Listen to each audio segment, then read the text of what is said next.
ota-onalarimiz olamdan o'tgandan keyin ularni eng ko'p xursand qiladigan narsa, ularni eng ko'p ruhini shod qiladigan narsa nima bilasizmi?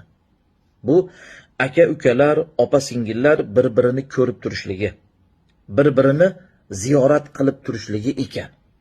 Masalan, onangiz olamdan o'tgandan keyin opangizga yoki singlingizga ikkita issiq non olib borsangiz, begonalarga tuya so'yib ehson qilib bergan bilan teng turarkan savobi.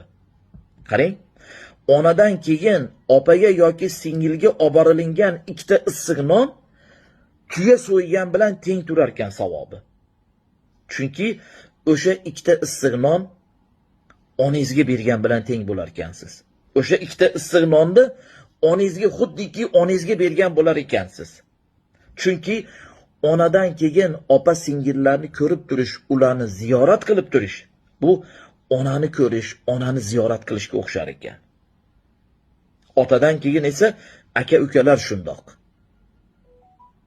Bu videoni ko'chada begonalarga erib, begonalarga chachib, ularga yedirib, ichirib yurgan, ammo opa-singillaridan, aka-ukalaridan xabar olmasdan yurganlarga jo'natib qo'ying.